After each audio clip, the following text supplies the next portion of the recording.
Hulk রাতে বাড়িতে খাবার খাচ্ছিল। ঠিক সেই সময় এক লোক ভিতরে এসে হাল্ককে বলে, হাল্ক ভাই তাড়াতাড়ি করো, পৃথিবীতে এলিয়েন এসে গেছে, তারা আক্রমণ করছে। হাল্ক বলে, কি? তার পাশে বসে থাকা তার মা বলেন, হাল্ক বাবা তাড়াতাড়ি করো আর এই অজানা প্রাণীদের তাড়িয়ে দাও।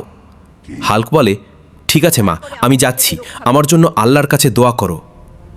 গ্রামের লোকেরা আকাশ থেকে এলিয়েনদের মহাকাশযান নামতে দেখে বলে, এটা কি, আমাদের বাঁচাও, তাড়াতাড়ি পালাও।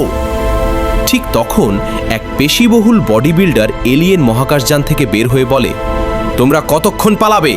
আমরা এখনই পৃথিবী দখল করে নেব। হাল্ক বলে, এই বেগুন, তুমি কি আমাদের পৃথিবী দখল করবে? আগে নিজেকে বাঁচাও। এলিয়েন আর হাল্কের মধ্যে লড়াই হয়, কিন্তু এলিয়েন হাল্ককে ফেলে দেয়। তারপর হাল্ক বলে, বন্ধুরা দয়া করে লাইক এন্ড সাবস্ক্রাইব করো এবং এই পৃথিবীকে বাঁচানোর জন্য আমাকে উৎসাহ দাও। তারপর হাল্ক উঠে দাঁড়ায় এবং এলিয়েনকে মারতে মারতে বলে, এই বেগুন নাও।